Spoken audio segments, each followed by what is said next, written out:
नमस्कार मित्रों, 12 फरवरी सन 2024 ग्रहों में न्यायाधीश शनिदेव अपनी मूल त्रिकोण राशि कुंभ राशि में गोचर करते हुए अस्त होने जा रहे हैं और अगले 35 दिनों तक 18 मार्च 2024 तक कुंभ राशि में वो अस्त रहेंगे। मित्रों, 13 फरवरी सन 2024 को कुंभ राशि में शनिदेव के जो पिता हैं सूर्यदेव, उनका आगमन होगा और सूर्य और शनि की युति बनेगी जो 14 मार्च तक अनवरत जारी रहेगी। 19 फरवरी को इसमें बुध का भी प्रवेश होगा और 7 मार्च को बुध निकल जाएंगे और शुक्र का प्रवेश होगा। यह है कुंभ राशि में स्थिति जब तक सूर्यदेव शनि के साथ रहेंगे। मित्रों, जब भी सूर्यदेव शनि से गोचर में 15 डिग्री पहले आ जाते हैं तो उस इस स्थिति में या उस अवस्था में शनिदेव अस्त हो जाते हैं। अब यहां पर अस्त होने का अर्थ होता है प्रभावहीन हो जाना। प्रभावहीन अर्थात जैसे अगर एक 10 वॉट के बल्ब के समक्ष 1000 वॉट का बल्ब जला दिया जाए तो वो 10 वॉट का बल्ब प्रकाश तो दे रहा है परंतु उसका कोई महत्व नहीं रह जाता है उस 1000 वॉट के बल्ब के सामने। यही स्थिति शनिदेव की हो जाएगी जब सूर्य की युति होगी 13 फरवरी से और 18 मार्च तक।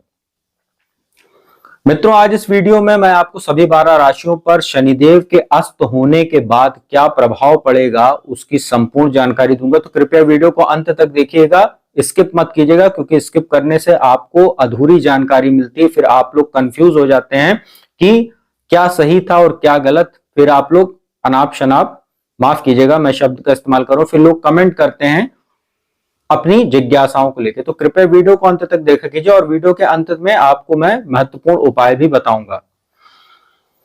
मित्रों, आज इस वीडियो के माध्यम से मैं ये भी आपको बताऊंगा कि इसमें कुछ राशियां ऐसी भी हैं जिसको फायदा भी होगा, बहुत ज्यादा नहीं, परंतु शनि के अस्त होने के बाद उनको कुछ राहत देखने को भी मिलेगी। परंतु जो राशियां हैं जो सबसे ज्यादा प्रभावित होंगी उनके बारे में खास तौर पे मैं जानकारी देने जा रहा हूं, तो कृपया अंत तक देखिएगा।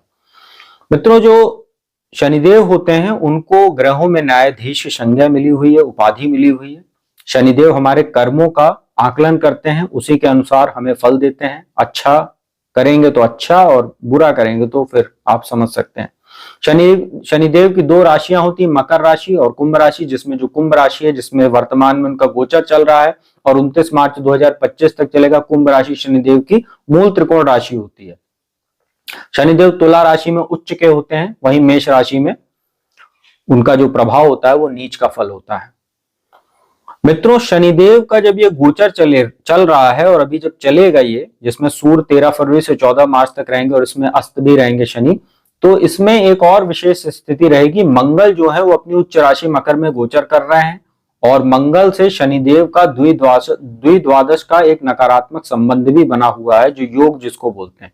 तो काफी सतर्क रहना चाहिए जो अब मैं जानकारी आपको देने जा रहा हूं जिन राशियों की। तो चलिए सबसे पहले बात करते हैं मंगल की राशि मेष की, और मेष राशि के लिए जो शनिदेव का गोचर इस समय चल रहा है वो एकादश भाव लाभ भाव में चल रहा है, जो काफी अच्छी स्थिति में है क्योंकि शनिदेव आपके लिए दशम भाव जो केंद्र स्थान होता है, कर्म स्थान होता है, और लाभ भाव एकादश भाव में लाभेश होकर ही गोचर कर रहे हैं।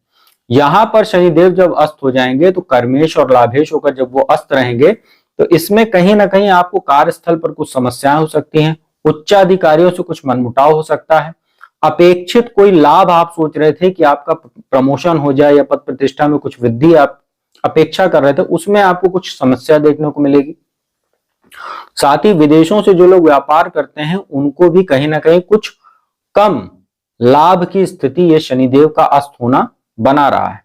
संतान से भी कुछ आपको मनमुटाव हो सकता है, संतान के स्वास्थ्य का ध्यान रखिएगा। आपको मानसिक तनाव हो सकता है, चिड़चिड़ापन जैसी शिकार के आप समस्या के शिकार हो सकते हैं, इसका ध्यान रखिएगा। और शनिदेव का अस्त होना आपके लिए बहुत अच्छा नहीं कह सकते हैं, तो अभी मैं अंत में उपाय बताऊंगा, उसको आप कीजिएगा, उससे आपको कहीं ना कहीं कुछ राहत देखने को मिलेगी। मित्रों, वृषभ राशि की बात करते शनिदेव आपके लिए भाग्येश और दशमेश होकर दशम स्थान में है और अपनी स्वराशि में गोचर करते हुए शश नाम का महापुरुष राजयोग बनाए हुए हैं। यहीं पर शनिदेव अस्त हो जाएंगे। अब कर्म स्थान में शनिदेव अस्त हो रहे हैं तो कहीं ना कहीं नौकरी आदि छूटने की समस्या हो सकती है। आपको कहीं ना कहीं कार्यस्थल पर लगातार तनाव की स्थिति हो सकती है, चाहे वो कार्यभार बढ़ सकता है, चाहे आपको अचानक स्थान परिवर्तन हो सकता है, आपका अनचाहा ट्रांसफर, एक होता है मनचाहा ट्रांसफर, एक होता है अनचाहा ट्रांसफर हो सकता है। कार्यस्थल पर आपके सहयोगियों कलीग्स के साथ आपका कुछ विवाद हो सकता है, मनमुटाव हो सकता है, कोई आपकी छवि प्रभावित कर सकता है क्योंकि चतुर्थ भाव पर भी दृष्टि रहेगी जो जनता का भाव होता है, तो कोई आपके खिलाफ षड्यंत्र भी कर सकता है, इसका आप ध्यान रखिएगा। कोई विभागीय जांच वगैरह भी आपकी हो सकती है और भाग्य का भी कहीं ना कहीं आपको कम सहयोग देखने को मिलेगा। तो वृषभ राशि वालों को भी काफी अवेयर हो जाना चाहिए, सतर्क हो जाना चाहिए, काम अपने जहां पर भी आप काम करते हैं वहां पर। मित्रों, तीसरी राशि मिथुन की बात करते हैं। आपके लिए अष्टम भाव के स्वामी होते हैं और भाग्य स्थान के स्वामी होते हैं और भाग्य स्थान में ही गोचर चल रहा है और यहीं पर वो अस्त हो जाएंगे। अब आपको कहीं ना कहीं कुछ स्वास्थ्य संबंधी समस्या हो सकती है, साथ ही नवम भाव में अस्त हो रहे हैं। पिता के स्वास्थ्य का ध्यान रखिएगा, उनके साथ संबंधों का ध्यान रखिएगा, कहीं ना कहीं कोई वैचारिक मतभेद या मनमुटाव हो सकता है। भाग्य में आपको कुछ कमी देखने को मिलेगी, बनते बनते काम आपके रुक सकते हैं क्योंकि अष्टमेश भी होते हैं। जीवन में कुछ अचानक समस्याएं भी आ सकती हैं, चाहे वो खर्चे के रूप में आ जाए, और छोटे भाई बहनों से संबंध भी प्रभावित होंगे, उनके स्वास्थ्य का भी आपको ध्यान रखना चाहिए। साथ ही मित्रों के साथ भी आपको कम से कम समय बिताने की आवश्यकता है क्योंकि कुछ कुसंगति वगैरह के कारण आप किसी वाद विवाद में भी फंस सकते हैं और आपका आत्मविश्वास भी कहीं ना कहीं थोड़ा इस गोचर के दौरान कम रहेगा जब तक शनि अस्त है। तो 18 मार्च तक थोड़ा आप केयरफुल रहिएगा और उपाय भी मैं अंत में बताऊंगा वीडियो के, आप उसको कीजिएगा। इसके बाद बात करते हैं वो पहली राशि जिसको शनिदेव थोड़ी बहुत राहत देने वाले हैं, जिसका बहुत देर से इंतजार भी रहा होगा आप सभी लोगों को जिज्ञासावश कि कौन सी वो राशि है जिसको शनिदेव अस्त होने के बाद लाभ दे सकते हैं। वो राशि है कर्क राशि। मित्रों, कर्क राशि में शनिदेव अष्टम भाव में गोचर कर रहे हैं और शनिदेव अष्टम भाव में गोचर कर रहे हैं तो कर्क राशि पर ढैया चल रही है, जैसा कि जानते भी होंगे आप लोग। अष्टम भाव में शनिदेव जब अस्त हो जाएंगे तो यहाँ पर ढैया का जो अशुभ प्रभाव पड़ रहा है उसमें अब आपको कमी देखने को मिलेगी, जिससे कुछ ना कुछ तो राहत आपको मिलेगी ही।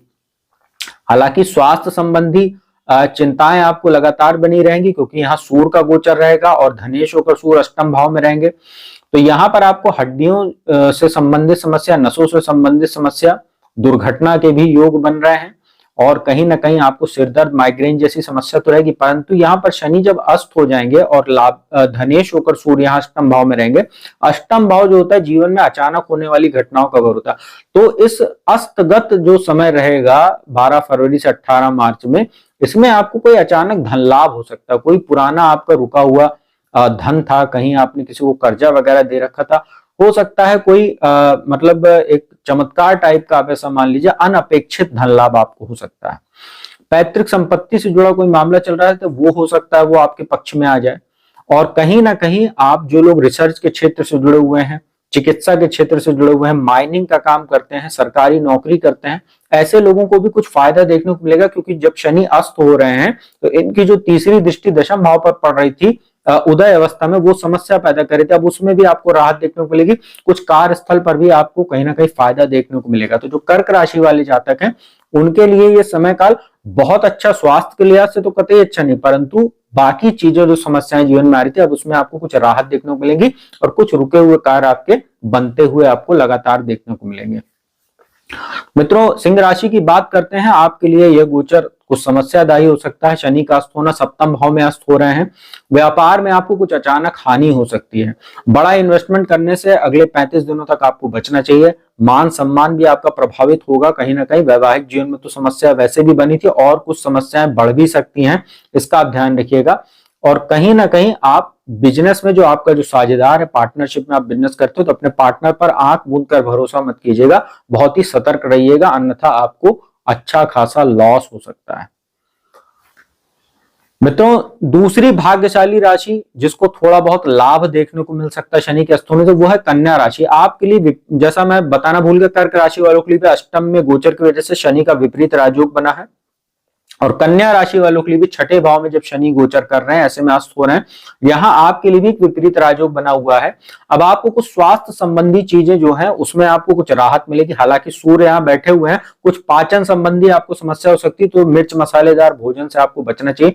और आपको कहीं ना कहीं कमर से लेकर पैर तक के हिस्से में अगर कोई चोट चपेट लग रही थी लगातार, या दर्द की समस्या थी, नसों में खिंचाव आदि की समस्या थी, उसमें अब ये शनि का अस्त होना राहत देने का काम करेगा। कोर्ट कचहरी से जुड़े हुए कोई मामला था, उसमें आपको कुछ फायदा देखने को मिल सकता है। शत्रु आपके शांत हो जाएंगे क्योंकि सूर्य का यहाँ पर गोचर रहेगा।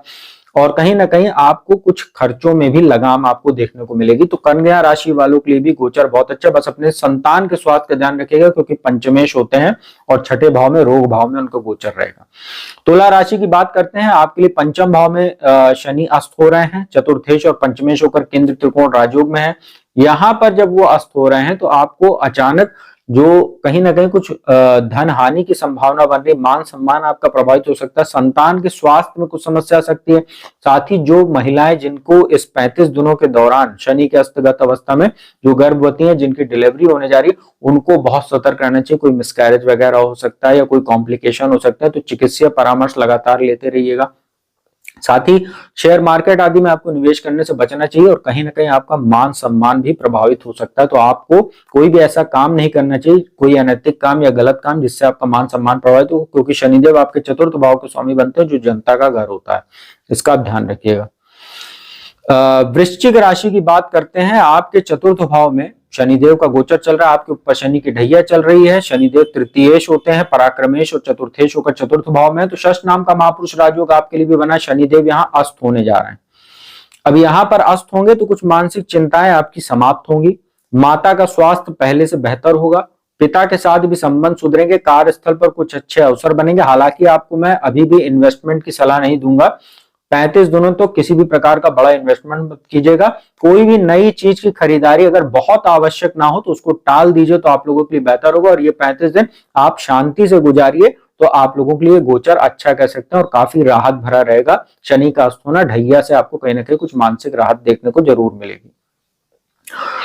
मित्रों, तीसरी राशि है जिसको कुछ फायदा होगा और विपरीत राजयोग बन रहा है, आपके लिए भी बना हुआ है और इसमें काफी फायदा होगा। वह धनु राशि, तीसरे भाव में शनि का गोचर चल रहा है, धनेश और पराक्रमेश होकर पराक्रम भाव में।